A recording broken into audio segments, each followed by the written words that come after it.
this game, there's a bit more scrapping going on. Let's see, right now, Indonesia early on, already Wan actually winning out in the lane up against Clint right now, and Brad is actually able to get out. Wait! In the XP lane, it's a solo, it's a gank. It's a gank there, from 2v1, Erwin taken very low. That's the Inspire popped in. Brands looking for that kill onto Erwin. Will not be able to find it, but it's a lot of damage, and that pressure has been alleviated off the other members. Dreams gets caught. That's going to be the shadow kill to pick up another 1-for-1. This time, Argentina with their comfort picks are doing better. Argentina strikes back in the early game. Again, you can't take this team lightly. They are a serious contender in the tournament right now. Indonesia, they need to be a bit more careful because if they let Yutun start snowballing, that can't be good for them as well. These squishier laners are going to be quite vulnerable, but I guess Brands will be the one that will be feeling the bulk of that aggression.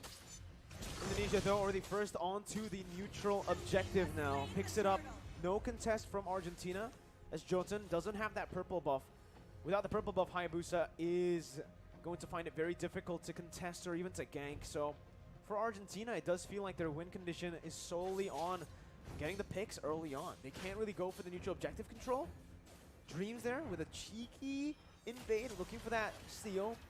But Taz on this Demon Slayer Benedetta. I wonder if he's going to go damage or tank. I think damage must be the way to go. He has that Demon Slayer emblem, so it's a interesting hero. Able to be built quite a few different ways, hybrid, tank, full damage. But right now, we keep talking about the lane management in game number 1. In game number 2 here, I think it's no different. Indonesia has so many wave clear tools to actually work around with. Psychots, Taz, as well as Hijime can all do that, but look at that aggression coming in, and they're done yet. Jotun able to maneuver himself out of that position, but now he's going to get caught in the stun. Doesn't have the shadow kill to play with here to guide him as well, but a Numenau Blast forces Erwin to pop that circling eagle, leaving Jotun behind for Indonesia to take. Erwin trying to dish out damage back, but again, it's Indonesia that it really feels like Indonesia has Argentina's number in the rotation game. You can see how they can just have such a good read on Argentina, because Dreams, he charged the Numenau Blast preemptively towards the top side, so they are a few steps ahead in these very messy skirmish engagements. And I think Taz is waiting. He's trying to try and steal that purple buff.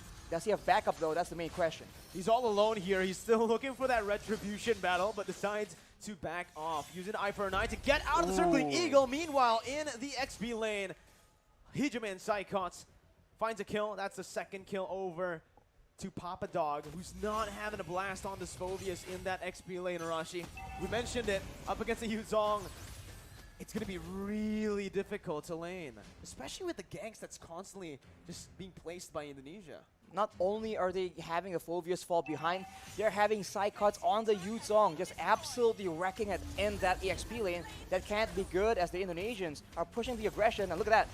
Real world manipulation popped in. Jotun looking for an opening as Hijime jumps back to the black shoes, but it's going to be caught by Jotun, who was very patiently waiting.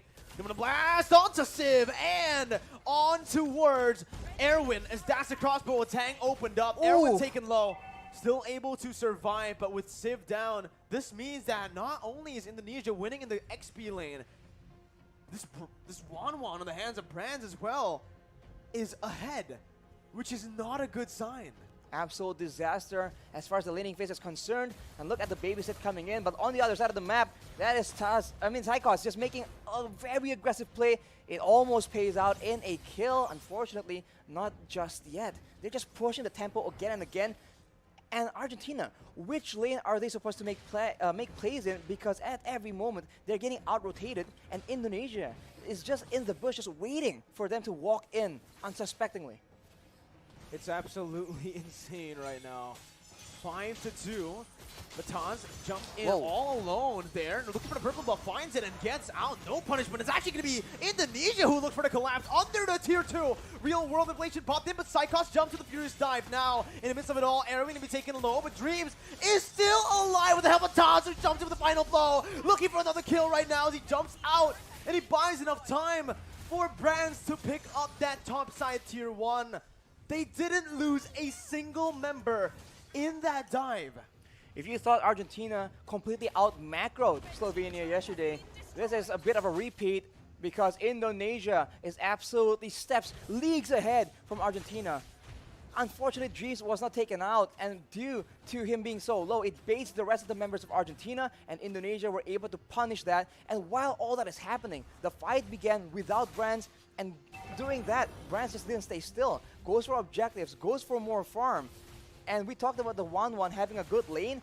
Brands is having an amazing lane, and in the late game, that cannot be good for the side of Argentina. 6th minute, 4-man dive, 4v5, Arashi. That's what made it super impressive. It wasn't a 5v5, it was a 4v5, and they still got out with the better trade. They still were able to take that purple buff unpunished.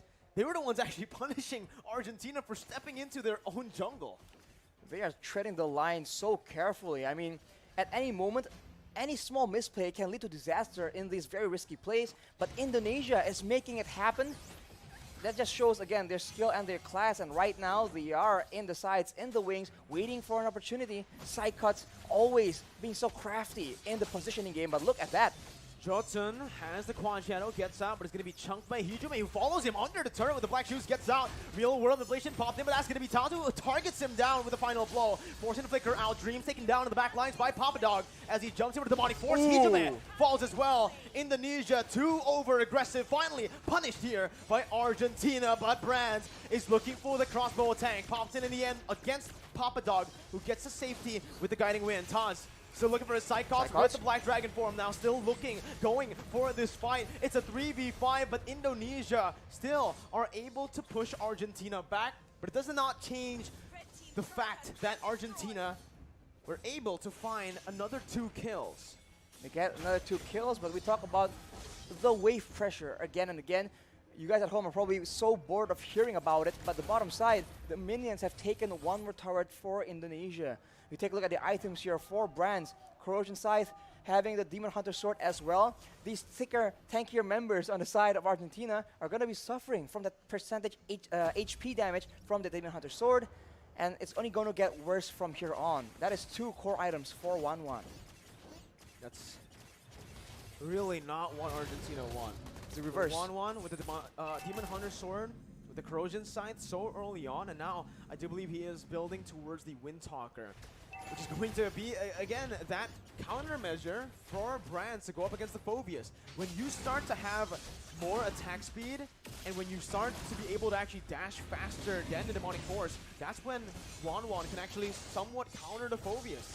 Taz is all alone, and he actually baits the entire team, baits some resources as well for Psychots. Goes over the Black Dragon form, petrifying Jotun. And just like that, that's the jungler taken out. That's also Meteoro who falls in the mid lane to Brands. Papa Dog isolated, zoned away from the rest of his team as he'll be stunned up and he will be slain up in the top side. Look at Brands.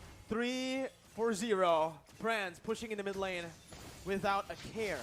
He is alone. He is staring 2 members of Argentina in the face. It doesn't matter. He is so ahead right now. He has that confidence, the mechanical skill. And look at that. He's behind the turret. That is, you're not supposed to do that as a marksman, but Brands doesn't care, I guess, as Indonesia wrestles away the control in the jungle from Argentina. But look at that right now. They're just sieging the base as much as possible, and the base turret passive has popped. I can speak based on experience that on the 1-1, if you're snowballed, you can do whatever you want. Yeah. So we'll see once again. Psychots wants to do whatever he wants as well with the Black Dragon form, just penetrating into that base, zoning 4 members away from the base turret. As Brands and Hijume just sieges it down. Taz now a little blade as the Numenon Blast cancelled out, but he flickers forward, getting the damage and the stun onto Meteoro, who's forced to flicker back out again. Taz now under the turret range, forced to back away. Shadow Kill popped in, won't be able to find enough damage to take anyone down. That's another resource, the real world manipulation by Meteoro to defend. 10 minutes in, Indonesia have cracked 1 base turret and are looking for the 2nd in the mid lane. Arashi, it's looking grim. It's going to be Hijume who jumps back with Black Shoes. Demonic Force popped in by Papa Dog, and they do not want to stop. They just have the superior siege right now. They're going for damage on the members of Argentina and also the base turrets, but they're going again. Papa Dog looking for the play, but it is just going to give Brands enough weakness points to pop that crossbow of Tang. Erwin low, forced to recall, and Indonesia are looking for the end. 2-0. Oh! Psychos jumps in again with that signature Petrify on 3. Finds a double before they end the game. 2-0. Indonesia will meet up